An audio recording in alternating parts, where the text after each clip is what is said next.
உலக புகழ்பெற்ற இராமாயண இதிகாசத்தின் மணிமகுடம் போன்றது சுந்தரகாண்டம். இந்த சுந்தரகாண்டத்தை பாராயணம் செய்பவர்களுக்கும் அதனை கேட்பவர்களுக்கும் சர்வகாரிய சித்தி, தன்னம்பிக்கை, மனோதைரியம் கிடைப்பது நிச்சயம். இராமாயணத்தில் பாலகாண்டம், அயோத்தியா காண்டம், ஆரண்ய காண்டம், கிஷ்கிந்தா காண்டம், உத்தரகாண்டம் என்று இத்தனை காண்டங்கள் சிறப்புற இருந்தாலும் சுந்தரகாண்டத்திற்கென தனி சிறப்பு உள்ளது. சிறிய திருவடி என்று வைணவர்களால் கொண்டாடப்படும் ஸ்ரீ ஆஞ்சநேயரை அவருக்கு இட்ட பணியை வெற்றிகரமாக முடித்தார் என்பதற்காக அவரை ஆலிங்கனம் செய்து கௌரவித்தார் ஸ்ரீராமர். அந்த பெருமையை நாம் இக்காண்டத்தில் உணரலாம்.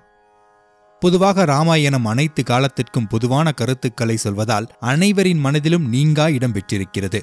அதிலும் சுந்தரகாண்டத்தை எடுத்துக்கொண்டால் அதில் கூறப்பட்டுள்ள ஒவ்வொரு வாக்கியமும் அழகுதான். ஒரு தூதவன் எப்படி செயல்பட வேண்டும் என்று தூதவனுக்குரிய தர்மம் சுந்தரகாண்டத்தில் தெளிவாக கூறப்பட்டுள்ளது. அவ்விதமே சீதையை கண்டுபிடிப்பதோடு நிற்காமல் ராவணனின் படைபலத்தை அறிந்து சென்ற மதியூகம் ராவணனிடம் கோபிக்காமல் தூதவனுக்குரிய தர்மத்தோடு நடந்து கொண்டது. துயரத்தின் உச்சகட்டத்தில் இருப்பவர்களிடம் எப்படி நடந்து கொள்ள வேண்டும், அவர்கள் என்ன மனநிலையில் இருப்பார்கள் என்றறிந்து மிக பொறுமையுடன் அன்னையிடம் தன்னை பற்றி விளக்கி வந்த விவரத்தை சொன்னது என்று ஒவ்வொரு வாக்கியமும் சுந்தரகாண்டத்தில் அறிவுபூர்வமானது, அழகானது.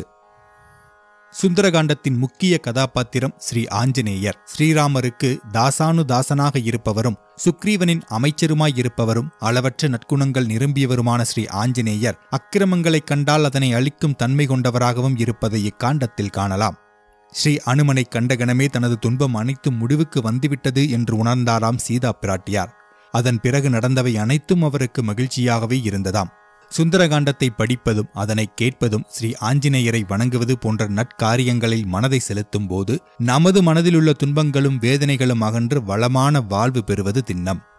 இனி சுந்தரகாண்டத்தில் ஸ்ரீ ஆஞ்சநேயரின் பராக்கிரமங்களை பார்ப்போம்.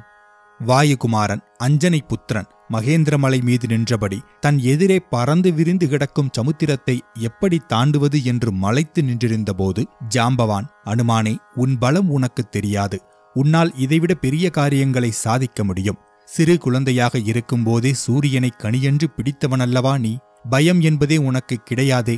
பிரம்மனிடம் அழியா வரம் பெற்றவன் நீ. உன் இறப்பு உன் விருப்பம் போலவே இருக்கும் என்று இந்திரன் அளித்த வரத்தை மறந்துவிட்டாயா? சமுத்திரத்தை கடப்பதும் அன்னையை தரிசிப்பதும் உன்னால் நிச்சயம் முடியக்கூடிய காரியமே என்ற ஜாம்பவானின் வார்த்தையை கேட்டதும் அனுமானின் விழிகள் ஆச்சரியத்தில் விரிந்தன. தன்னால் முடியும் என்ற நம்பிக்கை பிறந்தது. கூடி நின்ற வானரங்கள் உற்சாக குரல் கொடுக்க விஸ்வரூபம் எடுத்தார் ஸ்ரீ ஆஞ்சநேயர். மலையில் கால்களை உந்துவதால் நிலத்தில் எந்த பாதிப்பும் ஏற்படாது என்று கால்களை மலையில் உந்தி ஜெய் ஸ்ரீராம் என்றபடி விண்ணில் தாவினார். அந்த வேகத்தில் சில மரங்கள் வேரோடு சாய்ந்தன. சில மரங்கள் அனுமனை வழியனுப்புவது போல சிறிது தூரம் சென்றபின் கீழே விழுந்தன. பறவைகள் பயந்து கீறிச்சிட்டன. விலங்குகள் ஒடுங்கின. சர்ப்பங்கள் ஆஞ்சநேயரை பார்த்து கருணனென்று பயந்தன. மகேந்திரமலையை உந்தி புறப்படும் போது மரங்கள் குலுங்கி மலை முழுவதும் பூக்களைச் சொரிந்தன. சமுத்திரத்தின் ஒரு பகுதியை கடந்ததும் முதல் தடை எதிர்பட்டது. கடலுக்குள் மறைந்திருந்த மைனாகமலை மேலே எழும்பி அவரை வழியை மறித்தது. ஆனால் அது மிகவும் பணிவாக, வாயுகுமாரா, உன் காரியத்துக்கு இடையூறு விளைவிக்க நான் குறுக்கே வரவில்லை. உன் தகப்பனார் எனக்கு எவ்வளவோ உதவிகளை செய்திருக்கிறார். இப்போதும் சமுத்திரராஜன் உத்தரவால் தான் உன்னை உபசரிக்க இங்கே வந்துள்ளேன். அதுவும் நீ ராம காரியமாக போகிறாய் என்பதை நான் அறிவேன். என்மேல் இளைப்பாறை உபசரணையை ஏற்றுக்கொள்ள வேண்டும் என்றது. மைனாகமே, உன் அன்பிற்கு தலை வணங்குகிறேன். நீ சொன்னபடி இங்கு தங்கினால் இன்று மாலைக்குள் இலங்கை போக முடியாது. வெற்றியுடன் திரும்பி வரும்போது உன் உபசாரத்தை ஏற்றுக்கொள்கிறேன் என்றதும் வழிவிட்டு நின்றது மைனாகம். திரும்பவும் புறப்பட்ட அனுமனை சோதிக்க விரும்பினர் தேவர்கள். நாகங்களின் தாயான சுரசையை அனுப்பினர். வானை முட்டி நின்ற அவளைத் தாண்டி அனுமானால் ஒரு அங்குலம் கூட முன்னேற முடியவில்லை. அனுமனை பார்த்து அட்டகாசமாய் சிரித்தபடி, நீயே எனக்கு சரியான ஆகாரம். என் வாய் வழியே புகுந்து வெளியே வருவாயானால் உனக்கு வழிவிடுகிறேன் என்று சவால் விட்டாள் சுரசை. சரி, உன் வாயை அகலமாக திறந்துகொள் என்றபடி தன்னுடைய உருவத்தை வளர்த்து கொண்டே போனார் அனுமார். சுரசையும் தனது வாயை அகலமாக்கிக் கொண்டே போனாள். திடீரென தன் உருவை சுருக்கிக் கொண்ட அனுமான் க்ஷண நேரத்தில் சுரசையின் வாயில் புகுந்து உடனே வெளியேறிவிட்டார். தன்னை ஜெயித்த அனுமனை அவள் வாக்களித்தபடி வழிவிட்டு உனக்கு ஜெயமுண்டாகட்டும் என்று ஆசீர்வதித்து வாழ்த்தி அனுப்பி வைத்தாள். மேற்கொண்ட பயணத்தை தொடர்ந்த அனுமானுக்கு மீண்டுமோர் தடை ஏற்பட்டது. சிம்ஹிகை என்ற ராட்சசி கடல் மேல் எந்த பறவை பறந்தாலும் அதன் நிழலை பிடித்து இழுத்து அப்படியே விழுங்கி விடுவாளாம். அனுமன் பறந்து கொண்டிருக்கும் போது அப்படியே அனுமனின் நிழலை பற்றி இழுத்தாள். தன்னை யாரோ தடுப்பதை போன்ற உணவு ஏற்பட்டவுடன் கீழே குனிந்து பார்த்தார். தம்மை நோக்கி வாய் பிளந்தபடி வரும் அரக்கியைக் கண்ட அனுமான் சட்டென தன் உடலை சிறிதாக்கிக் கொண்டு அவள் வாயினுள் புகுந்து அவள் இதயத்தை தன்னுடைய கூர்மையான நகங்களால் கீறி கிழித்து அவள் வாயை மூடுவதற்குள் வெளியே வந்துவிட்டார். இதயம் பிளந்த நிலையில் விழுந்து கிடக்கும் அரக்கியைக் கண்ட தேவர்கள் அனுமனை நோக்கி மலர் தூவி வாழ்த்தினர். வாழ்த்துக்களை பரவசத்துடன் பெற்றுக்கொண்டு மிகவும் உற்சாகமாக பறந்து கொண்டிருக்கும் போது தொலைவில் இலங்கையைக் கண்டார். ஆஹா, என்ன அழகு! திருகோணமலையும் அருவிகளும் அரண்மனை மதில்களும் உப்பரிகைகளுமாக இருக்கும் இலங்கையின் அழகை ரசித்தவாறு தன்னை யாரும் பார்த்து விடாதபடி தன் உருவை சிறிதாக்கிக் கொண்டு இலங்கையில் நுழைந்தார். காற்று கூட அனுமதி கேட்டு நுழையும் இலங்கையில் துளியும் பயமின்றி நடக்கத் தொடங்கினார். இலங்கையின் அழகில் மயங்கிப் போனார். தேவசிற்பி விஸ்வகர்மா கட்டிக் கொடுத்த நகரமாயிற்றே, அழகுக்கு என்ன குறை இருக்க முடியும்? இலங்கையின் அழகை ரசித்தவாறே மரங்களிடையே தாவிக் குதித்தபடி சென்று கொண்டிருந்த மாருதியை தடுத்து நிறுத்தினாள் இலங்கையின் காவல் தெய்வமான லங்கினி. ஏ குரங்கே, நீ எங்கு வந்தாய்? வனத்தில் வாழும் குரங்குகளுக்கு இலங்கையில் என்ன வேலை என்று மிரட்டினாள். நான் இலங்கையின் அழகை காண வந்தேன் என்றார் அனுமன். என் அனுமதியில்லாமல் உன்னால் எப்படி உள்ளே போக முடியும்? ஓடிப்போ என்றபடி ஓங்கி அறைய கையை உயர்த்தியதும், என்னதான் அரக்கியாக இருந்தாலும் பெண்ணை வலதுகரத்தால் அடிப்பது இழுக்கு என்று இடது கையால் ஓங்கி ஒரு குத்திவிட்டார். கதி கலங்கி கீழே விழுந்த லங்கினிக்கு பிரம்மதேவன் கூறிய வார்த்தைகள் நினைவுக்கு வந்தன. ராவணனின் ஆணைப்படி பிரம்மா இலங்கையை காவல் காக்க லங்கினியை அனுப்பி வைக்கும்போது, எந்த ஒரு வானரம் உன்னை தோற்கடிக்கிறதோ அந்த நாளில் உன் காவல் பணி முடிவடையும், இலங்கையின் வீழ்ச்சிக்கான நேரமும் அதுவாக இருக்கும் என்று பிரம்மன் கூறிய வார்த்தைகளை அசை போட்டது அவளின் மனம். அனுமனை நோக்கி கைகூப்பியவளாய், வானர சிரஷ்டே, என்னை காப்பாற்றுங்கள். பிரம்மன் கூறிய வார்த்தைகள் இப்போது நிறைவேறப் போகின்றன. உன் பணி தொடரட்டும். சாபங்களால் சூழப்பட்டுள்ள இலங்கையில் சீதையை தேடி கண்டுபிடிப்பாயாக. உனக்கு என் ஆசிகள் என்று வாழ்த்தி விண்ணுலகம் சென்றாள். மீண்டும் தன் உடலை குறுக்கிக் கொண்டு மதிலின் மேல் ஏறிய அனுமான் கோட்டையினுள் குதித்தார். எதிரி ஒளிய வேண்டும் என்ற நினைப்போடு எதிரியின் இடத்துக்குள் நுழையும் போது இடது பாதத்தை உள்ளே வைத்து நுழைய வேண்டும் என்ற சாஸ்திர விதிப்படி நிலைப்படி இல்லாத இடத்தில் இடது காலை முன்வைத்து நகருக்குள் நுழைந்தார். ஒரு இடம் விடாமல் சுற்றி அன்னை இருக்கும் இடத்தை தேடினார். உருவம் சிறியதாக இருந்ததால் அவர் எவர் கண்ணிலும் படவில்லை. பிரம்மாண்ட மாளிகைகளையும் உப்பரிகைகளையும் பார்த்து கொண்டே சென்றார். முதலில் கும்பகர்ணனின் மாளிகையை பார்த்தார். பறந்து விரிந்து கிடக்கும் அவனை பார்த்து, இவன்தான் ராவணனோ என்று ஒரு கணம் குழம்பினார். ஆனால் இவனுக்குத்தான் 10 தலைகள் இல்லையே, கும்பகர்ணனாக இருக்கலாம் என்று எண்ணியவாறு அங்கிருந்து கண்களால் துளாவியபடி நடந்தார். மாளிகை எங்கும் ராட்சசிகள், அங்கும் இங்கும் மது அருந்தபடி உலாவிக் கொண்டிருந்தனர். அங்கு நிற்க பிடிக்காமல் உடனடியாக அங்கிருந்து கிளம்பினார். அடுத்து அவர் கண்ட காட்சி முன்னர் அவர் கண்டதற்கு நேர்மாறாக இருந்தது. அங்கு சாந்தமே உருவாக துயில் கொண்டிருந்தார் ராவணனின் தம்பியான விபீஷணன். நியாயத்தின் உருவாயிருக்கும் அவரை வணங்கி அங்கிருந்து புறப்பட்டார். அடுத்து இந்திரஜித்தின் மாளிகையிலும் சீதையை காணாது நீண்ட நடை போட்டபடி திரும்பிய அனுமானின் கண்கள் அகலிகளை தாண்டி உள்ளே இருக்கும் அந்த அழகிய அரண்மனை மேல் பட்டது. அதன் நடுவில் பிரம்மாண்டமாய் வீற்றிருந்த புஷ்பக விமானத்தை விழிகள் விரியபடி பார்த்து நின்றார். என்ன ஒரு அழகு! இதனுள்ளே அன்னை ஒளித்து வைக்கப்பட்டிருப்பாளோ? பதட்டத்துடன் உள்ளே சென்று தேடினார். காணாமல் ஏமாற்றத்துடன் வெளியே வந்தார். பிறகு மெல்ல அரண்மனையுள் நுழைந்தார். அரக்கிகளின் காவலை மீறி அந்தப்புறத்தில் நுழைந்தார். அங்கு உறங்கிக் கொண்டிருந்த பெண்களின் கூட்டத்தில் அன்னையை தேடினார். ராவணனின் மனைவி மண்டோதரியை பார்த்து சீதையோ என்ற வியப்பில் ஆழ்ந்தது அவர் மனம். கண்டுவிட்டேன் என்று பரபரத்தது மனம். என்ன ஒரு அழகு! அரக்கியில் இருந்து வேறுபட்ட ஒரு அழகு. ஆனால் மனம் ஒரு கணம் தடுமாறியது. கவலையற்ற விச்சாந்திரியாக உறங்குகிறாளே, அயலானின் இடம் அரண்மனையாக இருந்தாலும் கற்பின் சிகரமான நம் அன்னையால் எப்படி இவ்வளவு நிம்மதியாக தூங்க முடியும்? நிச்சயமாக சீதை இருக்குமிடம் இதுவல்ல, இவள் சீதையும் அல்ல என்ற முடிவுக்கு வந்தார். ஒரு நிமிடம் அன்னையை தவறாக நினைத்து விட்டோமே, இப்படி புத்தி குழம்பி போனேனே என்று வருந்தினார். இடுப்பில் கையை ஊன்றியவாறு நீண்ட யோசனையில் ஆழ்ந்தார். எங்கு தேடுவது? ஒருவேளை அரக்கிகளின் மிரட்டலுக்கு பயந்து உயிர் விட்டிருப்பாளோ, இல்லை ராவணனை கொன்றிருப்பானோ? சீதையை காணாமல் நான் எப்படி திரும்பப் போவேன்? சுக்ரீவன் என்னை திறமையில்லாதவன் என்று முடிவு செய்து விடுவாரே. எந்த லோகத்தில் அன்னை இருந்தாலும் ஒரு நொடியில் கொண்டு வந்து சேர்ப்பேன் என்று சவால் விட்டு வந்த என்னை சக வானரங்கள் எவ்வாறு மதிப்பார்கள்? சீதை இலங்கையில்தான் இருக்கிறாள் என்று சுட்டிக்காட்டிய சம்பாதியின் வார்த்தை பொய்யாகுமா? எவ்வளவு பெரிய பொறுப்பு எனக்கு இருக்கிறது. இதை எப்படி நிறைவேற்றப் போகிறேன்? ஒரு வழியும் புலப்படவில்லையே. நான் புறப்பட்டு வந்தது ராமகாரியத்துக்கல்லவா? அது எப்படி நிறைவேறாமல் இருக்கும்? சீதையை தேட இயலவில்லை என்று திரும்பிச் சென்றால் ஸ்ரீராமரை உயிருடன் பார்க்க முடியாது. அவரை பிரிந்து அவர் உடன்பிறப்புகளும் உயிரோடு இருக்க மாட்டார்கள். சுக்ரீவனும் நண்பனை பிரிந்த ஒரு நொடியும் உயிர் தரிக்க மாட்டார். ராமா, இது என்ன சோதனை? இப்படி பலவாறான சிந்தனையுடன் கற்கள் பதிக்கப்பட்ட கோட்டையின் மீது ஏறி நின்றார். காரிய சித்திக்காக இஷ்ட தெய்வங்களையும் பெற்றோரையும் கண்மூடி சிறிது நேரம் தியானித்தார். மனம் சிறிது ஆசுவாசப்பட்டது. அவர் இடுப்பில் கை வைத்தவாறு நாலாபுறமும் நோட்டமிட்டார். அப்போது அவர் கண்களில் உயர்ந்த அசோக மரங்கள் அடர்ந்த சோலை கண்ணில் பட்டது. மனதில் ஏதோ ஒரு உத்வேகம் ஏற்பட நடையில் வேகத்தை கூட்டினார். எவ்வளவு அழகான சோலை! இந்த இடம் இதுவரை என் கண்ணில் படவில்லையே. அன்னை நிச்சயம் இங்குதான் இருப்பார்கள் என மனதில் நம்பிக்கை பிறந்தது. ஆங்காங்கே அழகிய தாமரை மலர் நிரம்பிய குளங்கள், குளத்தின் படிக்கட்டுகள் நவரத்தினங்களிலால் பதிக்கப்பட்டிருந்தது. சுற்றிலும் வானலாவிய மரங்கள், அதன் கூட்டத்தில் அழகிய மணிகள் பிணித்திருக்கும் சிம்சுபா என்ற மரத்தைக் கண்டார். காற்று வீசும்போது அந்த மணிகள் எழுப்பும் ஓசை ரம்யமாக இருந்தது. கிளைக்கு கிளை தாவியவாறு பார்த்து கொண்டே சென்ற அவர் சிம்சுபா மரத்தில் அமர்ந்தார். தெளிந்த நீரோடைகள் இருக்கும் அவ்விடத்தில் சந்தியா தேவதையை உபாசிக்க நிச்சயம் அன்னை வருவார் என்று ஆழமாக நம்பினார் அனுமன். சிம்சுபா மரத்தில் அமர்ந்தபடி பார்ப்பது சௌகரியமாகவே இருந்தது அனுமனுக்கு. தனது கூரிய பார்வையால் தேடிக்கொண்டிருந்தவரின் கண்களுக்கு யாகசாலை போன்ற ஒரு இடம் கண்ணில் பட்டது. அங்கிருந்த மரத்தடியில் சோகமே உருவாக அமர்ந்திருந்த ஒரு பெண்ணைக் கண்டார்.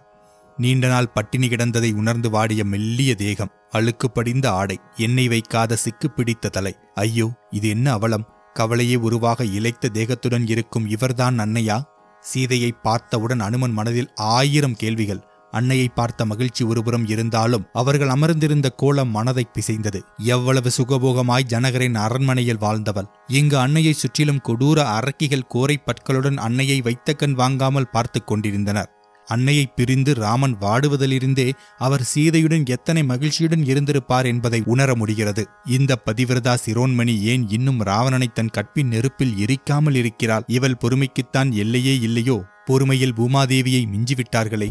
ஆபரணங்கள் கூட இல்லாத அன்னைக்கு இத்தனை அகோர ராட்சசிகள் காவலா? அரண்மனையில் வசிப்பதை விட ராமருடன் கானகம் வருவதே சுகம் என நினைத்த அன்னைக்கு இந்த கொடுமை தேவையா என சீதையின் நிலையை எண்ணி வருந்தினார் அனுமன். அந்த அரக்கிகளின் நடுவிலும் சீதைக்கு உதவும் ஒரு நல்ல இதயம் இருந்தது. ராவணனின் சகோதரன் நீதிமான் விபீஷணனின் புதல்வி திரிசடை மட்டுமே சீதையிடம் பிரியமாக இருப்பாள். அனுமன் பார்த்து கொண்டிருக்கும் போது அவளுடன் தான் பேசிக் கொண்டிருந்தார் சீதை. திரிசடை, என் இடக்கண் துடிக்கிறது. இதற்கு என்ன அர்த்தம்? என்னை ரட்சிக்க விரைவில் என் மன்னன் வருவார் என்பதை உணர்த்துகிறதோ என்று ஏக்கத்துடன் அன்னை வினவ, அதற்கு திரிசடை, அம்மா, நிச்சயம் அதுவாகத்தான் இருக்கும். எனக்கும் ஒரு கனவு வந்தது. அதில் கழுதைகளும் பேய்களும் பூட்டிய தேரில் செந்நிற ஆடை உடுத்தி என் பெரியப்பா தெற்கு நோக்கி போகக் கண்டேன். இது எங்களுக்கு கெட்ட செய்தி. அரக்கர் குலம் விரைவில் அழியப் போகிறது என்பதையே இது உணர்த்துகிறது. இவற்றையெல்லாம் ஆராய்ந்து பார்க்கும்போது ராமனால் அனுப்பப்பட்ட யாரேனும் இங்கு வரக்கூடும் என்றே தோன்றுகிறது என்றாள் திரிசடை. அப்படியே நடக்க வேண்டும் என்று நீண்ட பெருமூச்சை வெளிப்படுத்தினாள் சீதை. ராமனின் அனுகிரகத்தினால் அல்லவா அன்னையை தரிசிக்கும் பாக்கியம் கிடைத்தது என்று மனதிற்குள் மகிழ்ந்தவராய் மரத்தின் மறைவில் அமர்ந்திருந்தார் ஹனுமான். விடிவதற்கு சிறிது நேரம் மிச்சம் இருந்தது. அங்கு ராவணனுக்கு விழிப்பு வந்தது. விழிப்பு வந்ததுமே கூடவே சீதையின் நினைப்பும் வந்தது.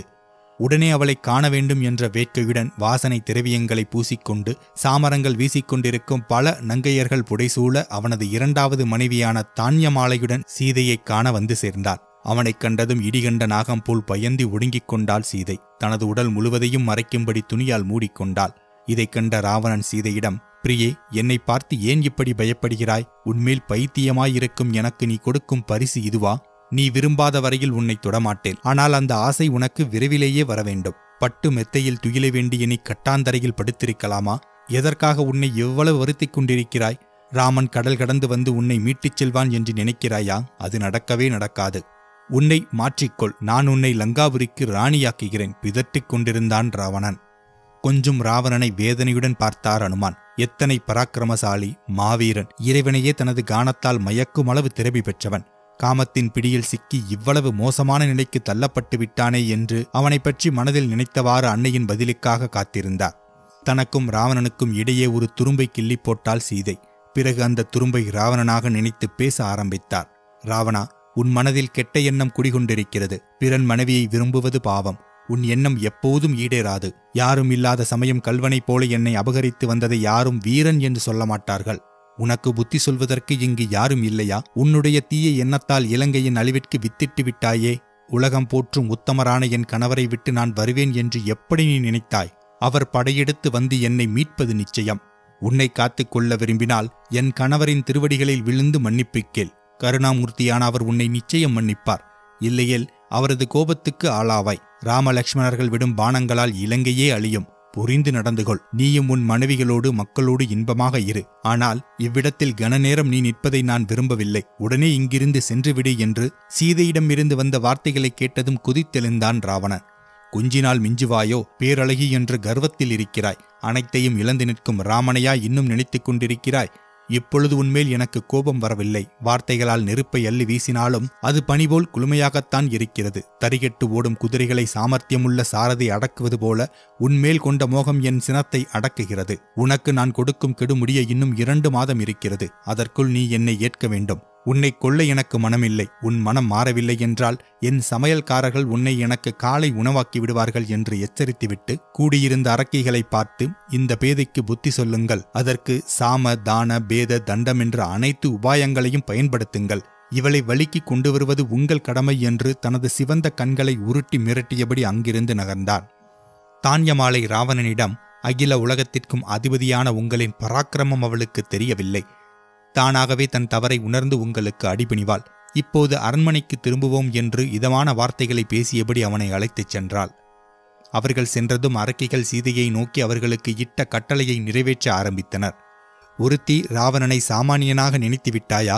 பிரம்மாவின் மானச புத்திரரான புலஸ்தியரின் பேரன். அப்படிப்பட்ட பெருமை மிக்கவன் உன்னை கெஞ்சுகிறான். நீ புத்தியில்லாமல் அவனை அலட்சியம் செய்கிறாயா என்றாள். மற்றவள், உன்மீதுள்ள பிரியத்தில் கற்பில் சிறந்த மண்டோதரியை கூட அவன் திரும்பி பார்ப்பதில்லை. நீ அவ்வளவு அதிர்ஷ்டக்காரி என்று உனக்கு தெரியாதா? நீ அவனை ஏற்றிக்கொண்டால் லங்காபுரியின் மகாராணியாகி விடுவாய். விச்சிரவஸ் ரிஷியின் மகனான ராவணனை நீ சாதாரணமாக எடை போடாதே என்றாள். தேவர்களும் சூரியனும் வாயுவும் கூட பயப்படும் அசுரேந்திரன் உன் மீது பிரியம் கொண்டு உனக்கு அடிபணிந்து நிற்கிறான். தன் மற்ற மனைவிகளையெல்லாம் விட்டுவிட்டு நீதான் அழகி என்று உன்னை கெஞ்சிக் கொண்டிருக்கிறான். ஆனால் நீயோ பிடிவாதமாக இருக்கிறாய். கர்வத்தால் ஏமாந்து போகாதே. தானாக வரும் பாக்கியத்தை வேண்டாம் என்று சொல்லும் மூடத்தனத்தை நான் என்னவென்று சொல்வது என்று அரற்றினாள் ஒருத்தி. போதும், நிறுத்துங்கள் உங்கள் பேச்சை. என் காதுகளில் ஈயத்தை காய்ச்சி ஊற்றுவது போல் இருக்கிறது. ராமன் என் கணவர். இப்போது பிரிந்திருந்தாலும் அவரை நான் சேருவது உறுதி. அருந்ததி, ரோகிணி, சாவித்ரி, சசிதேவி போன்ற பதிவிரதைகள் சோதனைக்குட்பட்டு கணவரை பிரிந்தாலும் இறுதியில் சேர்ந்ததைப் போல நானும் என் கணவரை அடைவேன். எல்லோரும் இங்கிருந்து போய்விடுங்கள் என்றாள் சீதை கோபத்துடன். இவள் நாம் சொல்வதை கேட்க மாட்டாள். உன்னை கொல்வதுதான் சரி என்றபடி கோடாரியை உயர்த்தினாள் ஒருத்தி. உன் இரத்தத்தை குடித்து விடுவதுதான் மறுவேலை என்றாள். சீதை பயந்தபடி அனுமான் மறைந்திருக்கும் மரத்தின் அருகே வந்து நின்று கொண்டாள். கைகளால் முகத்தை மறைத்துக் கொண்டு அழத் தொடங்கினாள். ஐயோ ராமனே, என்னை கைவிட்ட பிறகு நான் எதற்காக உயிர் வாழ வேண்டும்? எவ்வளவு துன்பத்தைத்தான் என் இதயம் தாங்கும்? மாற்றான் அரண்மனையில் நான் இருப்பதை அவர் எப்படி தாங்கிக் கொண்டிருக்கிறார்? என்னை மறந்துவிட்டாரோ அல்லது தவம் செய்ய முற்பட்டாரோ? ஜட்டாயு உயிருடன் இருந்தாலாவது ராமரிடம் இந்த விஷயத்தை சொல்லியிருப்பார். என் நிலை இப்படியாகிவிட்டதே. இந்த ராட்சசிகளிடம் சிக்கி உயிர் விடுவதை விட நானே என் உயிரை மாய்த்துக் கொள்வது நல்லது என்று சீதை புலம்புவதைக் கேட்ட அரக்கிகள், நீயாக சாக வேண்டாம், நாங்களே உன்னை சாப்பிட்டு விடுகிறோம் என்றபடி சீதையை பயமுறுத்தினார்கள். இதுவரை உறக்கத்தில் இருந்த திரிசடை அப்போதுதான் கண் விழித்தாள். நடந்தவற்றை அறிந்தாள். ஏ அரக்கிகளை, நிறுத்துங்கள் உங்கள் பேச்சுக்களை. இவளை யாரென்று நினைத்தீர்கள்? உங்களுக்கு பசித்தால் உங்கள் உடலை பீத்து தின்னுங்கள். தெய்வாம்சம் நிறைந்தவள் என்பதால் தானே ராவணனால் அவளை நெருங்க முடியவில்லை. நீங்கள் அனைவரும் இவளை இம்சை செய்யாமல் இருப்பதுதான் உங்களுக்கு நல்லது. இன்று காலையில் நான் ஒரு பயங்கரமான சொப்பனத்தைக் கண்டேன். ஒரு பெரிய பறவை தன் இறக்கையை விரித்தபடி வளமாக சுற்றி வந்து மேலே பறந்து திரும்பவும் சிம்சுபா மரத்தில் உட்கார்வதைக் கண்டேன். இது ராட்சசர்களுக்கு நாசம் சீக்கிரமே நேரும் என்பதை குறிக்கிறது. இவ்வாறு அறிவும் ஞானமும் மிக்க திரிசடை சொல்லும்போது அது சரியாக இருக்குமோ என்று ஐயத்துடன் நகர்ந்தனர் மற்ற அரக்கிகள். அன்னையே, கலங்க வேண்டாம். தங்களை மீட்க ஐயன் நிச்சயம் வருவார். உங்களுக்கான சுபசகனங்கள் அப்படித்தான் சொல்கின்றன என்று சொன்ன திரிசடை அன்னையை தேற்றிவிட்டு அங்கிருந்து அகன்றாள். திரிசடையின் கனவுகள், பேச்சுக்கள் எல்லாம் அன்னையின் வேதனையை சற்றும் தளர்த்தவில்லை. திரும்பவும் ராவணன் வந்தால் என்ன செய்வது? என்னால் அவனை எரித்துவிட முடியாதா? ஆனால் ராமா, இது உங்களுடைய பொறுப்பல்லவா? அதை நான் எப்படி செய்ய முடியும்? அவர் இங்கு வர ஏன் இவ்வளவு காலதாமதம் ஆகிறது? ஒருவேளை திரும்பவும் நாட்டுக்கே சென்று விட்டாரோ?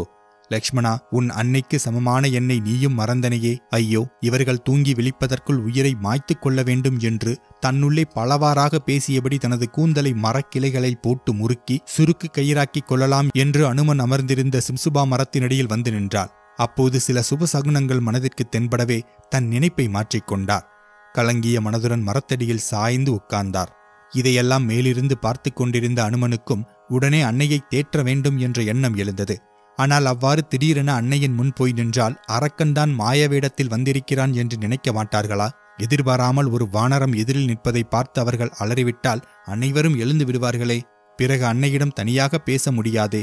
இப்படி யோசித்த அனுமான் முதலில் சீதையின் நம்பிக்கையை பெற வேண்டும் என்று நினைத்தவராய் சீதைக்கு மட்டும் கேட்குமாறு ராம் ராம் என்று ஜெபிக்கத் தொடங்கினார். சோகமே உருவாக இருந்த சீதையின் செவிகளில் தேன் ஊற்றுவதைப் போல இருந்தது அந்த ராமநாம ஒளி. எங்கிருந்து வருகிறது இந்த குரல் என்று சுற்றுமுற்றும் பார்த்தார். மானைப் போல மருண்டு விழித்தன கண்கள்.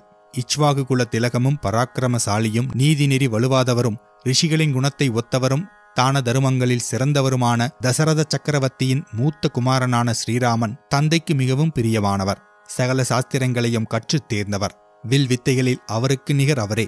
தனது தந்தை கொடுத்த வாக்கை நிறைவேற்றுவதற்காக தனது பத்தினி மற்றும் சகோதரனுடன் காட்டுக்கு வந்தார். அந்த கானகத்தில் பொன்மான் என்ற மாயமானை அனுப்பி சீதையை கவர்ந்து சென்றார் ராவணன். தன்னுடைய பிரிய மனைவியை காணாமல் ராமன் தேடி வரும் வழியில் வானவத் தலைவர் சுக்ரீவனுடன் தோழமை பூண்டார். சுக்ரீவனின் சகோதரன் வாலியை வதம் செய்து சுக்ரீவனுக்கு ராஜ்ய பரிபாலனம் செய்து வைத்தார். அதற்கு நன்றிக்கடனாக அன்னையை தேடுவதில் உதவி புரிவதாக வாக்களித்தார் எங்கள் அரசன் சுக்ரீவன். அவரது ஆணைப்படி 4 திசைகளிலும் அன்னையை தேடி வானரங்கள் புறப்பட்டிருக்கின்றன.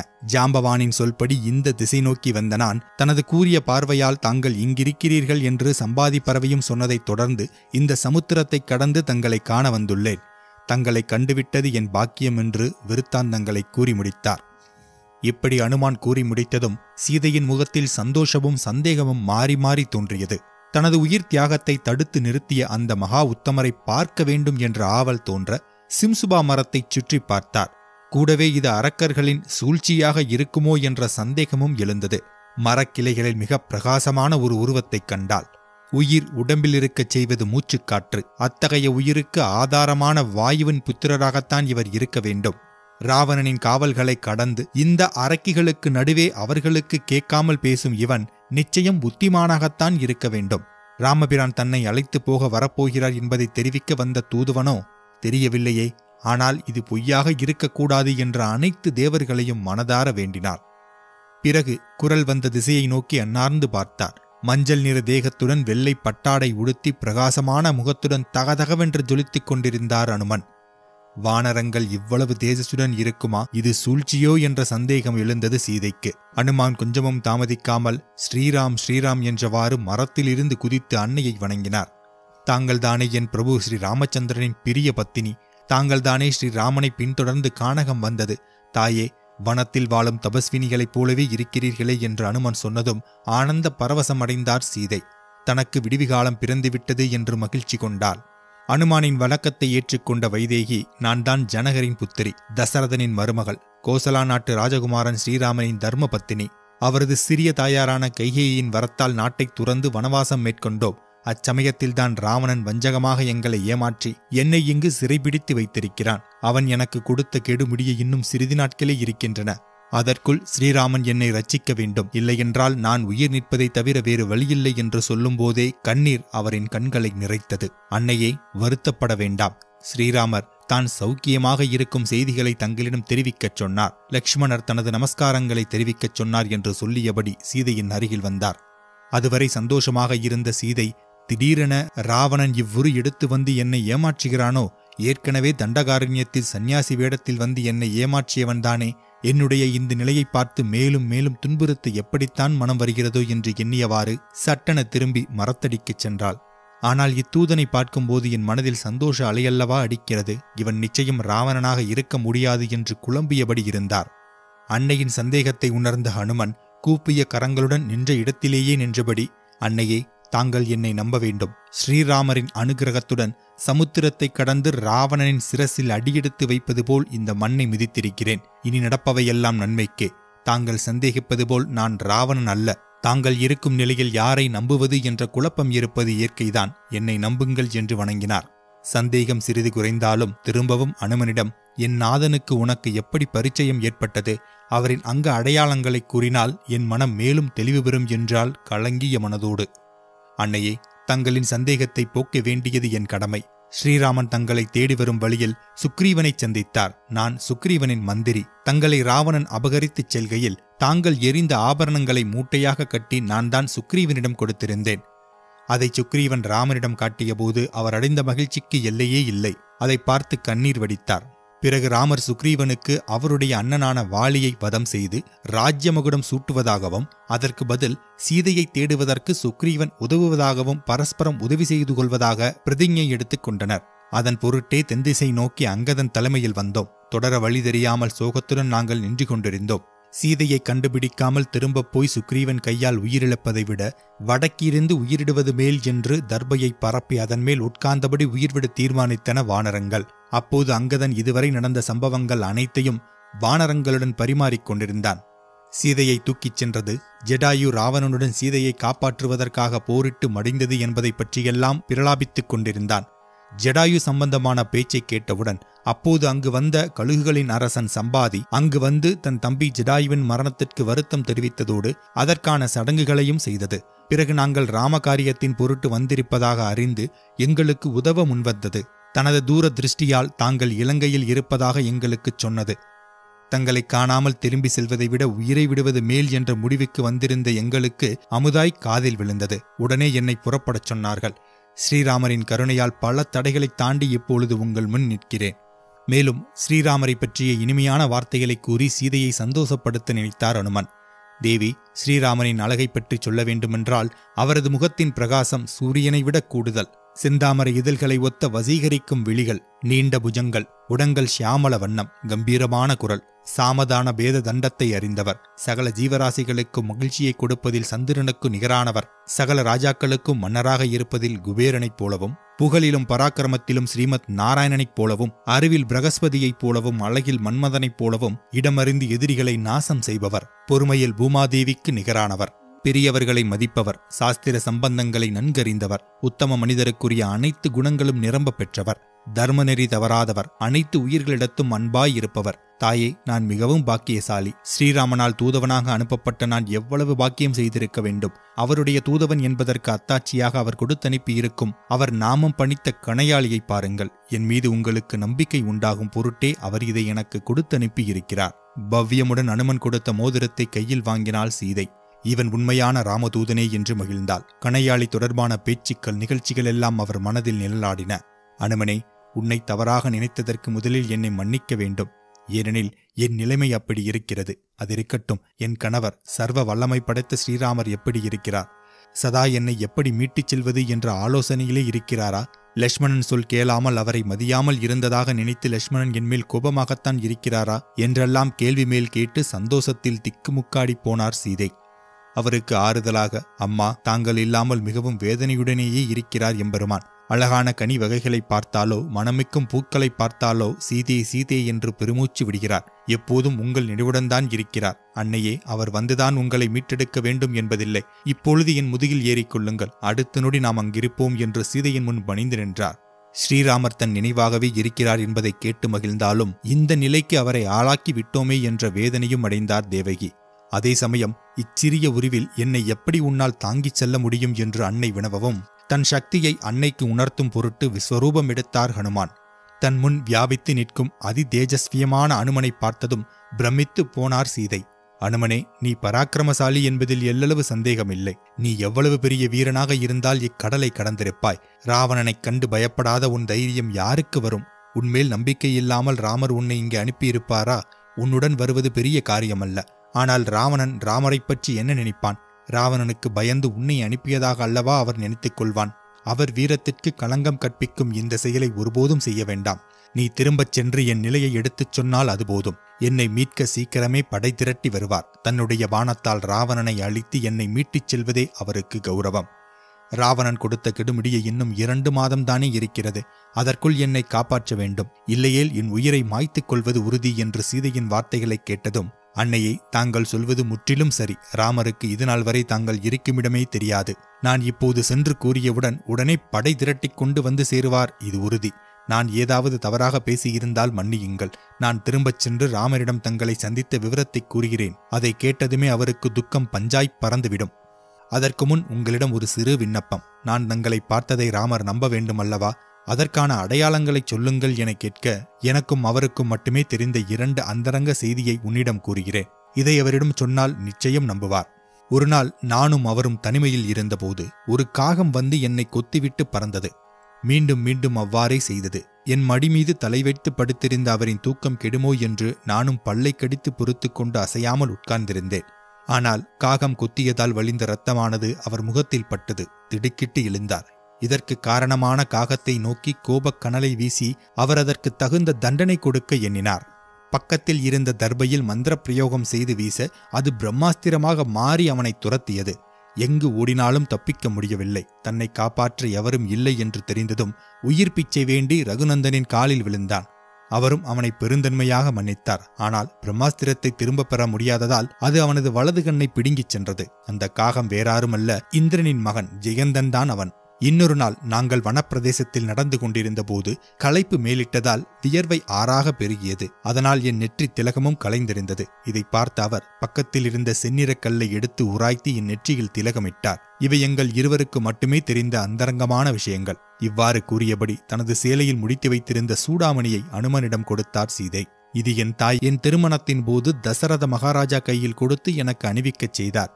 இதை பார்க்கும்போது ஸ்ரீராமருக்கு அந்த சம்பவம் நினைவுக்கு வரும். என்னை பார்த்ததற்கு அடையாளமாக இதை அவரிடம் கொடு என்றதும் அதை பவ்யமாக வாங்கிக் கொண்ட அனுமன் தன் கண்களில் ஊற்றிக்கொண்டார். அனுமனே, விரக்தியின் விளிம்பிலிருந்து எனக்கு நம்பிக்கை ஒளியை கொடுத்திருக்கிறாய். நீதான் அவருடைய கவலையை நீக்கி என்னை மீட்டுச் செல்ல உற்சாகப்படுத்த வேண்டும். சீக்கிரமே இங்கிருந்து சென்று நான் இருக்கும் நிலையை தெரிவிப்பாய். நீ சிரஞ்சீவியாக இருப்பாய். பார், உள்ளவரை உன் புகழ் நிலைத்திருக்கும் என்று ஆசீர்வதித்தார் அன்னை. மாருதி சீதையை வணங்கி, தங்கள் ஆணைப்படி சொல்கிறேன் அன்னையே. கொடூரமான ராட்சசர்கள் நிறைந்திருக்கும் இந்த கோரமான தேசத்தில் தாங்கள் இனி இருக்கப் போவதில்லை. நானே இங்கு வந்த பிறகு அவர்கள் வர தடையேது? என்னை விட பலசாலிகள் நிறைய பேர் அங்கிருக்கிறார்கள். அவர்கள் சமுத்திரத்தை ஒரு நொடியில் கடக்கக்கூடிய சாமர்த்தியசாலிகள். ஸ்ரீராமன் ராவணனை வதம் செய்து உங்களை அழைத்துச் செல்வது உறுதி. பொறுமையாக இருங்கள் என்று அன்னையை தேத்தி கிளம்ப எத்தனித்தார் அனுமன். செல்லும் வழியில் சர்வ மங்களமும் உண்டாகட்டும் என்று ஆசி கூறி அனுப்பி வைத்தார் வைதேகி. அன்னையிடம் ஆசி பெற்ற அனுமன், அம்மா, நான் இங்கு சில காரியங்களை செய்ய தீர்மானித்திருக்கிறேன். அதற்கு உங்கள் ஆசி தேவை என்று அன்னையின் கால்களில் பணிந்து அங்கிருந்து புறப்பட்டார். அன்னையை பார்த்தாயிற்று. அடுத்து நம் பணி என்ன? ராமதூதனாக வேறு சில பணிகள் நமக்கு இருக்கிறது. ராவணனின் பலம் மற்றும் பலவீனங்களை அறிந்து கொண்டால் தானே அவர்களுக்கு விவரம் தர ஏதுவாக இருக்கும். இலங்கையின் அமைப்பு, படைபலம், ராவணனின் அபிப்பிராயம் இவைகளை தெரிந்து கொண்டு அங்கு சென்றால்தானே அவர்களால் அதற்கு தயாராக வர முடியும். என்ன செய்யலாம்? என்ன செய்தால் அரக்கிகளின் கவனம் நம்மீது திரும்பும் என்று ஆலோசித்தவராய் நாலாபுரமும் பார்த்தவரின் விழிகளில் அசோக மரத்தின் அழகில் பட்டு நின்றது. இதை அளித்தால் ராவணன் நிச்சயம் வெகுண்டு எழுவான். அவனை சந்திப்பதற்கு இதுவே சரியான வழி என்று நினைத்தவாறு ஸ்ரீராமனை மனதில் தியானித்தவுடன் செயலில் இறங்கினார். மாற்றான் மனைவியை அபகரித்த ராவணனின் செயலை கண்டும் காணாமல் இருக்கும் அவனது உறவினர்கள் மீதும் இலங்கை மக்களின் மீதும் கட்டுக்கடங்காத கோபம் வந்தது அனுமனுக்கு. வேக வேகமாக கண்ணில் பட்ட இடத்தையெல்லாம் அடித்து நொறுக்க ஆரம்பித்தார். மரங்களையெல்லாம் வேரோடு பிடுங்கி எறிந்தார். அனுமனின் கோபக் கனலால் செடிகொடிகள் வாடி கருகின. அருகிலிருந்த பறவைகளெல்லாம் பயந்து கிரிச்சிட்டு அலறத் தொடங்கின. இச்சத்தம் கேட்டு தூங்கிக் கொண்டிருந்த அரக்கிகளெல்லாம் திடுக்கிட்டு விழித்துக் கொண்டனர். செடி கொடி மரங்களையும் கட்டிடங்களையும் பெயர்த்தெடுக்கும் வானரத்தை கடும் சினம் கொண்டனர். எவர் கையிலும் பிடிவிடாமல் அட்டூழியம் செய்து கொண்டிருக்கும் குரங்கை பிடிக்க முயன்று தோற்றனர். சீதை அமர்ந்திருந்த மரத்தை மட்டும் ஒன்றும் செய்யாமல் மற்ற மரங்களை வேரோடு பெயர்த்து அசோகவனத்தை அலங்கோலமாயாக்கியிருக்கும் வானரத்தின் மேல் அரக்கிகளுக்கு லேசாக சந்தேகம் எட்டி பார்த்தது. அவர்கள் நேராக சீதையிடம் சென்று, இந்த வானரம் யார்?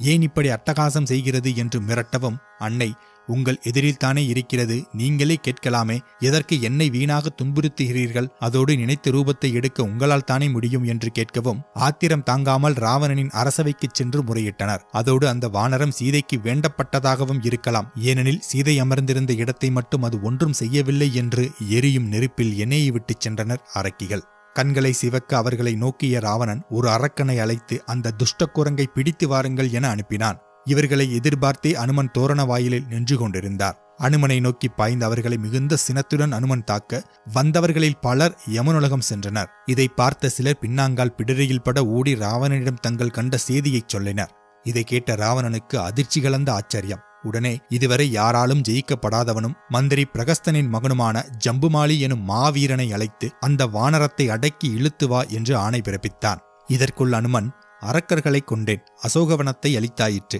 தேவ மாளிகை போல் இருக்கும் இந்த மாளிகையை அளிக்காமல் இருக்கிறேனே என்று எண்ணியவராய் அந்த அரண்மனையின் உப்பரிகையில் தாவி ஏறினார். இதை பார்த்த வீரர்கள் அவரை தாக்கத் தொடங்கினர். கோபம் கொண்ட மாருதி உப்பரிகையின் தூணை பிடுங்கி சுழற்ற அதில் பற்றிக்கொண்ட தீ மாளிகை முழுவதையும் எரித்தது. இதில் நிறைய அரக்கர்கள் மாண்டார்கள். சிவப்பேரிய கண்களுடன் மலை அசைவது போல் அசைந்து அவ்விடத்திற்கு வந்தான் ஜம்புமாலி. கோபத்துடன் அனுமனை நோக்கி பாணங்களை எய்யத் தொடங்கினான். அவை அனுமனின் தாமரை மலர் போன்ற முகத்தில் தைத்து கீழே விழுந்தன. ஜம்புமாலியும் மாபெரும் வீரன் என்பதால் யுத்தம் கடுமையாக இருந்தது. அனுமன் பாறையையோ மரத்தையோ எதை எடுத்து எரிந்தாலும் அதை லாவகமாக தடுத்தான் ஜம்புமாலி. அனுமன் தன் முன்னே கிடந்த இரும்பு உலக்கையை எடுத்து ஜம்புமாலியின் மண்டையை நோக்கி பாய்ச்ச அதே இடத்தில் உரு தெரியாமல் அழிந்தான் ஜம்புமாலி. அதே வரிசையில் மந்திரி குமாரர்களையும் நிர்மூலமாக்கினார். இந்த செய்தி இடியென தாக்கியது ராவணனை. ஒரு குரங்கு அசோகவனத்தை அழித்ததோடு மட்டுமில்லாமல் நமது ஜம்புமாலியையும் மந்திரி குமாரர்களையும் அளித்திருக்கிறது. அதனால் இதை சாதாரண குரங்கு என்று மதிப்பிட வேண்டாம். வாலி சுக்ரீவனையே மிஞ்சும் பலம் இவனுக்கு இருக்கிறது என்று நினைக்கிறேன். முதலாக பயம் லேசாக எட்டி பார்த்தது ராவணனின் மனதில். வெளிக்காட்டிக் கொள்ளாமல் பஞ்ச சேனாதிபதிகளை அழைத்து, உங்களுக்கு நிகரான பலம் இம்மூவிலையிலும் எவருக்கும் இல்லை, வெற்றியுடன் திரும்பி வாருங்கள் என்று அனுமனுடன் போருக்கு அனுப்பினார். அவர்களும் சூங்கார சத்தம் எழுப்பிக் கொண்டிருந்த ரதத்திலேறி புறப்பட்டனர். தோரண வாயிலில் அமர்ந்திருந்த அனுமனைக் கண்டதும் கொடூரமான ஆயுதங்களுடன் தாக்கத் தொடங்கினர். அப்போது ஆஞ்சநேயர் 4 திசைகளிலும் எதிரொலிக்கும்படியாக சப்தம் எழுப்பிக் கொண்டு அங்கிருந்து தாவினார். துர்த்தரன் எனும் அரக்கன் தொடர்ந்து எழுப்பிய பாணங்களை அனுமன் லாவகமாக தடுத்தார். தொடர்ந்து அவர்கள் தாக்குதல் நடத்துவதைக் கண்ட ஹனுமான் கடுஞ்சினத்துடன் விஸ்வரூபம் எடுத்து மிகுந்த பலத்தோடு துர்தரன் இருக்கும் ரதத்தின் மீது குதித்தார். ரதம் பொடிப்பொடியானதோடு அவனும் மாண்டான். துர்தரன் கொல்லப்பட்டதை தாங்க முடியாத அரக்கர்கள் கண்மூடித்தனமாக அனுமனை தாக்க ஆரம்பித்தனர். அனுமன் ஆச்சா மரத்தை பிடுங்கி அரக்கர்களை துவம்சம் செய்ய ஆரம்பித்தார். கண்ணில் பட்ட அரக்கர்களை எல்லாம் மிதித்தே கொன்றார். இரத்தம் ஆறாக ஓடியது. பஞ்ச சேனாதிபதிகளையும் அழித்த பிறகே அவரது சினம் சற்று தணிந்தது. இந்த செய்தி ராவணனை உலுக்கிவிட்டது. அடுத்து யாரை அனுப்புவது என்று கலக்கத்தில் இருந்த ராவணனிடம் அவரது மகன் அக்ஷன், தந்தையே, நான் அக்குரங்கை பிடித்து வருகிறேன் என்று கேட்க ராவணனும் வாழ்த்தி விடை கொடுத்தான். அடுத்து யார் வரப்போகிறார்கள் என்று ஆவலோடு பார்த்து கொண்டிருந்த போது பேரிரைச்சலுடன் பூமியும் ஆகாயமும் நடுங்கும்படி வந்து கொண்டிருந்தான் அக்ஷன். 8 குதிரைகள் பூட்டப்பட்ட தேரில் கையில் ஆயுதங்களுடன் வரும் இவன் யாராக இருக்க முடியும் என்று அனுமன் சிந்தித்தபடி இருக்க, ராவணனின் சேனையையே அல்லோலப்படுத்தியிருக்கும் இவன் சரியான வீரன்தான் என்று அனுமனை பற்றி நினைத்த அக்ஷன் இம்மியளவும் தாமதிக்காமல் சாராமாரியாக அம்புமலை பொழிதான். இருவருக்கும் இடையே கடும் யுத்தம் நடந்தது. ஆர்ப்பரிக்கும் கடல், வீசும் காற்று என்று எதையும் இந்த யுத்தத்துக்கு ஒப்பிட்டு கூற முடியாது. விடாமல் போர் புரியும் அவனது திறமையைக் கண்டு வியந்தார் மாருதி. முதலில் இவனை தனியனாக்க வேண்டும் என்று முடிவு செய்த அனுமான் அவனைச் சுற்றியிருக்கும் அசுரர்களை கதிகலங்க அடித்து நிர்மூலமாக்கினார். பிறகு அக்ஷனின் காலை பிடித்து சுழற்சியடித்து நிலத்தில் வீசிக் கொன்றார். மண்டை பிளந்தபடி மாய்ந்து கிடக்கும் மகனை பார்த்த ராவணன் சொல்லா துயரமடைந்தார். பிறகு மிகுந்த சினத்துடன் தனது பிரிய மகனான இந்திரஜித் என்ற மேகநாதனை அழைத்து, மகனே மேகநாதா, தேவாதி தேவர்களையே வென்றிருக்கும் உன் ஆற்றல் அளவிடற்கரியது. உன்னை யாராலும் தோற்கடிக்க முடியாது. ஆனால் அக்ஷனையும் மந்திரி குமாரர்களையும் கொன்ற அந்த வானரம் எனக்கு சாமானியனாக படவில்லை. அதை அற்பமாக எண்ண வேண்டாம். எவ்வளவு திறமை இருந்தால் இவ்வளவு காவலை மீறி இங்கே வந்திருக்கும். அதனால் திறமையுடன் அதை வென்று கட்டி இழுத்து வா என உத்தரவிட்டான். 4 சிங்கங்கள் பூட்டிய தேரில் ஆர்ப்பரிக்கும் கடலைப் போல கிளம்பினான் இந்திரஜித். இந்திரஜித்தை கண்டதும் என்னுடன் போரிடுவதற்கு தகுதியானவன்தான் வருகிறான் என்று நினைத்தார் அனுமன். அவனுக்கும் அனுமனுக்கும் இடையே நீண்ட நேரம் யுத்தம் நடந்தது. இவனிடம் அஸ்திரபாணங்கள் பலனளிக்காது. பிரம்மாஸ்திரம் ஒன்றே சிறந்த வழி என தீர்மானித்த இந்திரஜித் அனுமனை பிரம்மாஸ்திரத்தால் கட்டினான். தான் பிரம்மாஸ்திரத்தால் கட்டுண்டதை உணர்ந்தார் அனுமன். ஆனால் முன்பு அவருக்கு பிரம்மன் ஒரு முகூர்த்த நேரம்தான் பிரம்மாஸ்திரம் அவரை கட்டுப்படுத்தும் என்ற வரம் கொடுத்திருந்தது நினைவுக்கு வந்தது. இருந்தாலும் அதை வெளிக்காட்டிக் கொள்ளாமல் அரக்கர்கள் என்னதான் செய்கிறார்கள் பார்க்கலாம். இவர்களோடு மட்டுமே சண்டை போட்டுக் கொண்டிருந்தால் ராவணனை எப்போது பார்ப்பது? அவனை காணும் ஆவலில் பிரம்மாஸ்திரத்தில் கட்டுண்டவரைப் போல கிடந்தார். அனுமன் விழுந்ததை பார்த்ததும் அரக்கர்கள் கூக்குரலிட்டனர். மேலும் அனுமன் எழாமல் இருக்க கயிறுகளை கொண்டு கட்டினர். இதை பார்த்த இந்திரஜித் இவர்களெல்லாம் ஏன் இப்படி செய்கிறார்கள் என திகைத்தான். பிரம்மாஸ்திரத்தினால் கட்டுண்டவனை வேறு எதனாலும் கட்டக்கூடாது. அவ்வாறு கட்டினால் பிரம்மாஸ்திரம் தனது சக்தியை இழந்துவிடும். ஆனால் அனுமனோ எதையும் வெளிக்காட்டிக் கொள்ளாமல் ராவணனை சந்திக்க வேண்டி பொறுமையாக அவர்கள் இழுத்த இழுப்பிற்குச் சென்றார். அரக்கர்கள் அனுமனை திட்டியபடி அடித்தபடி ராவணனின் முன் கொண்டு வந்து நிறுத்தினர். அரசே, அசோகவனத்தை அழித்து சேனாதிபதிகளையும் மந்திரி குமாரர்களையும் தங்கள் பிள்ளை அக்ஷனையும் கொண்ட இந்த வானரத்தை கட்டி இழுத்து வந்திருக்கிறோம் பாருங்கள் என்றான் இந்திரஜித். இவனையும் யுத்தத்தில் சந்தித்திருந்தால் இவன் வீரம் நமக்கு தெரிந்திருக்கும். அதை விட்டு இவன் இருக்கும் இடத்திற்கு நம்மை அழைத்து வரச் செய்துவிட்டானே என்று நினைத்துக் கொண்டிருந்த அனுமனுக்கு சீதையின் துயரம் மனக்கண்ணில் வந்து சென்றது. இவனை ஒன்றும் செய்ய முடியாதிருக்கிறோமே என்று மனதுக்குள் குமைத்துக் கொண்டிருந்தார். ஆனாலும் அவனது அழகும் கம்பீரமும் அவரை மயக்கவே செய்தது. ஸ்படிக சிம்மாசனத்தில் 10 தலைகளுடன் பொன், முத்து, நவரத்தினங்களால் ஆன மாலைகள் அணிந்தபடி பிரம்மாண்டமாய் அமர்ந்திருக்கும் ராவணனை பார்த்து ஆச்சரியமுற்றார் அனுமன். இத்தனை திறமை மிக்கவன் நல்லவனாய் இருந்திருந்தால் 7 உலகமே இவனுக்கு வசப்படுமே. ஆனால் இவனுடைய குணம் அழிவிற்கல்லவா வித்திட்டிருக்கிறது. அனுமனை பார்க்க பார்க்க கோபம் கட்டுக்கடங்காமல் வந்தது ராவணனுக்கு. இவன் யார், எதற்காக இங்கு வந்திருக்கிறான் என்று கேளுங்கள் என்று மந்திரியிடம் உத்தரவிட்டான் ராவணன். ஏ குரங்கே, பயப்படாமல் சொல். யார் அனுப்பி இங்கே வந்திருக்கிறாய்? பொய் சொல்லி தப்பிக்க நினைக்காதே. சொல், யார் நீ? நேராக கேட்காமல் மந்திரி மூலம் விசாரிக்கும் அவன் போக்கு அனுமனுக்கு எரிச்சலூட்டியது. இலங்கை வேந்தா, என் பெயர் அனுமன். தசரத புத்திரன், பராக்கிரமசாலியான ரகுகுல திலகம் ஸ்ரீராமனுடைய தூதுவனாக வந்திருக்கிறேன். அவரது சிற்றன்னையின் வரத்தின்படி தம்பி மற்றும் மனைவியுடன் வனவாசம் வந்திருந்தார். அவ்விடத்தில் ராமனின் மனைவி சீதாதேவியார் காணாமல் போகவே அவர்களை தேடி வருகையில் சுக்ரீவனோடு நட்பு ஏற்பட்டது. ராமரும் சுக்ரீவனின் அண்ணன் வாலியை கொன்று எங்கள் தலைவரை ஆட்சி பீடத்தில் அமர்த்தினார். இதிலிருந்தே அவர் பலம் உங்களுக்கு புரிந்திருக்கும் என நினைக்கிறேன். ராமர் தனக்கு உதவியதற்காக தானும் சீதையை கண்டுபிடிக்க உதவுவதாக கூறிய வாக்குறுதிக்கேற்ப தனது படைகளை 4 திசைகளிலும் அனுப்பியுள்ளார். அங்கதன் தலைமையில் நாங்கள் தென் திசைக்கு வந்து தேடி பார்க்கையில் இலங்கை மாநகரில் அசோகவனத்தில் மீளா துயரில் எம்பிராட்டியைக் கண்டேன். உங்களிடத்தில் நயமாக சில வார்த்தைகளை கூற விரும்புகிறேன். சீதாதேவியை ராமனிடத்தில் ஒப்படைத்துவிட்டு சரணடைந்து விட்டால் தயாளனான எங்கள் ராமன் உங்களை மன்னித்து விடுவான். சீதையை இன்னும் நீ இங்கு வைத்திருப்பது 5 தலை நாகத்தை மடியில் கட்டிக்கொண்டிருப்பதற்கு சமம். எந்த நேரமும் அது உங்களுக்கு ஆபத்தையே தேடித்தரும். உங்களது ஐஸ்வர்யமும் கீர்த்தியும் நிலைத்திருக்க வேண்டுமென்றால் உனது தவறை உணர்ந்து கொள்ள வேண்டும் என்று சொன்ன அனுமனை நோக்கி கோபக்கிணலை வீசிய ராவணனுக்கு தனது மகன் அக்ஷனை கொன்றது இவன்தானே என்ற ஆத்திரமும் சேர்ந்து கொள்ளுங்கள் இந்த குரங்கை என்று கட்டளையிட்டான். அவரது ஆணையை கேட்ட லங்கேஸ்வரரின் தமையன் நியாயவாதி விபீஷணன் பரபரத்தார். ராவணனை நோக்கி கையெடுத்து கும்பிட்டு, தூதவனுக்கு மரண தண்டனை கொடுப்பது தர்மமல்ல. தாங்கள் அறியாதது ஒன்றுமில்லை. நமது சபையில் விலங்குகளுக்கு இந்த தண்டனை கொடுப்பது தேவையா? இது நாம் இதுவரை செய்திராத ஒன்று. மரண தண்டனைக்கு பதில் வேறு விதமாக கடுமையான தண்டனை அளித்து எச்சரித்து அனுப்பி வையுங்கள். அதுவே போதுமானது. அவர்களுக்கும் நம் பலம் தெரிய வேண்டுமல்லவா என்றார் வினயத்துடன் விபீஷணன். அரைகுறை மனதுடன் விருப்பமில்லாமல் அதை ஆமோதித்த ராவணன் பிறகு முடிவுக்கு வந்தவராக வானரத்திற்கு அழகை தரும் வாளில் தீயிட்டு கொளுத்தி இலங்கை முழுவதும் இழுத்துச் செல்லுங்கள் என்று ஆணையிட்டான். ராவணனின் உத்தரவிற்காகவே காத்திருந்தது போல் பெரும் உவகையுடன் கிளம்பிய ஒரு கூட்டம் அவரது வாளில் பழைய துணிகளை சுற்ற ஆரம்பித்தன. வாள் வளர ஆரம்பித்தது. இலங்கையில் துணிகளுக்கே பஞ்சம் வந்துவிடுமோ என்றும் அளவுக்கு அனைத்து துணிகளும் சுற்றியும் போதவில்லை. களைத்து போன அவர்கள் போதும் என்ற முடிவுக்கு வந்து எண்ணெயை விட்டு நெருப்பு வைத்தார்கள். இரவில் இலங்கையை சுற்றி வரும்போது அன்னையை காண வேண்டும் என்ற ஒரு குறிக்கோளுடன் சுற்றி கொண்டிருந்ததால் சரியாக இலங்கையின் அமைப்பு மனதில் பதியவில்லை. இப்போது ராவணனை இலங்கையை சுற்றி காட்ட சொல்லிவிட்டான். வேறு என்ன வேண்டும்? பகலாக வேறு இருக்கிறது. நல்ல வெளிச்சத்துடன் பார்த்து கொண்டால் நாளை நாம் படையெடுத்து வரும்போது உதவியாக இருக்கும் அல்லவா என்று நினைத்தபடி பயந்தவரைப் போல நடித்துக்கொண்டே அரக்கர்கள் இழுத்த இழுப்பிற்கெல்லாம் சென்றார்.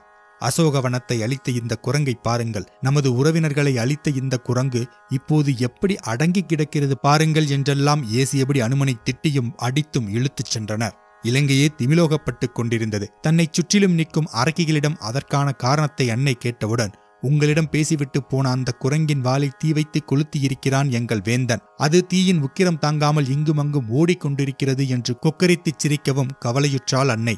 எனக்கு தைரியம் சொல்லிவிட்டு சென்ற வீரனுக்காய் இந்த அவலம். ஓ அக்னி பகவானே, நான் சதா சர்வ காலமும் ஸ்ரீராமனையே தியானித்துக் கொண்டிருப்பது உண்மையானால் தாங்கள் அனுமனை தாக்காமல் இருக்க வேண்டும் என்று வேண்டிக் கொண்டாள்.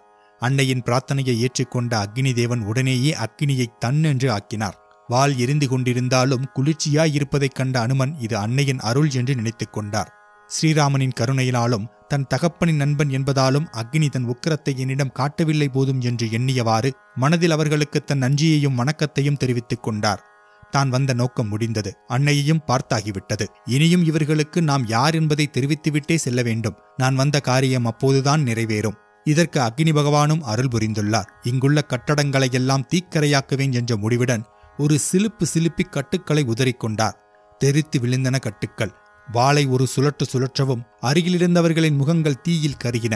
வேடிக்கை பார்க்க வந்தவர்கள் அலறிக்கொண்டு நாலா பக்கமும் சிதறி ஓடினர். எதிர்பட்டவர்களையெல்லாம் அடித்து நொறுக்கி மிதித்து எதிர்பட்ட கட்டிடங்களையெல்லாம் தன் வாள் நெருப்பால் தீ வைத்துக் கொண்டே நகரின் நடுவிலுள்ள பெரிய மண்டபத்தில் ஏறி அமர்ந்தார்.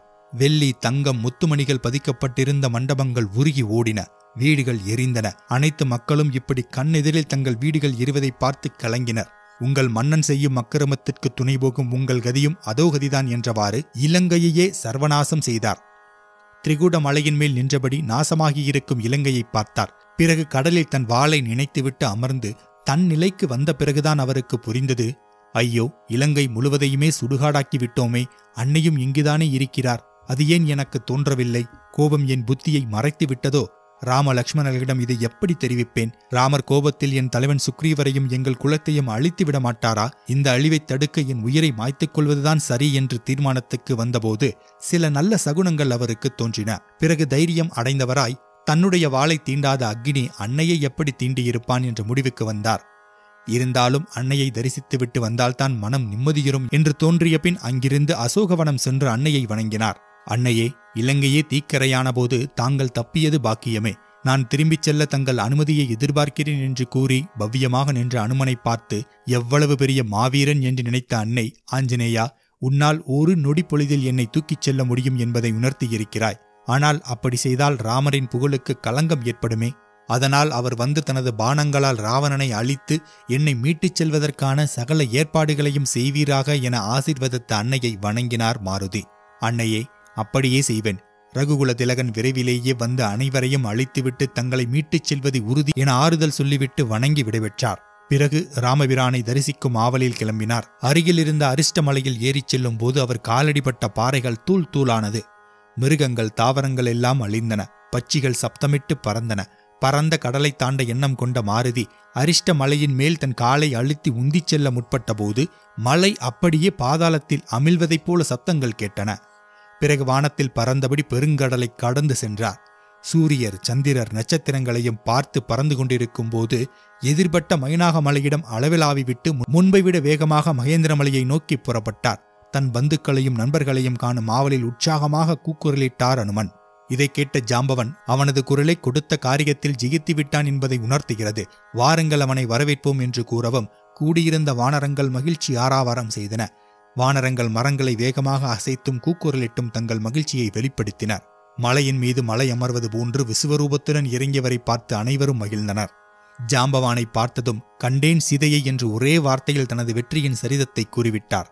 அங்கதன், ஜாம்பவான் மற்றும் பல வானரங்கள் புடைசூழ அமர்ந்த அனுமன் கடுங்காவலில் பதிவிரதா தர்மத்துடன் இருக்கும் அன்னையை பற்றியும் கூறினார். புத்திமானும் பலவானுமான ஜாம்பவான் இங்கிருந்து கிளம்பி சீதையை கண்டது முதல் மற்றும் அங்கிருந்து இங்கு வந்த நிமிடம் வரை நடந்த அனைத்து நிகழ்ச்சிகளையும் எனக்கு கூற, இதன் மூலம் ராமனிடம் தெரிவிக்க வேண்டிய செய்தியை தெளிவாக கூற முடியும் என்றவுடன் அவரை வணங்கி தான் புறப்பட்டு கிளம்பியவுடன் மைனாகம் எதிர்பட்டது.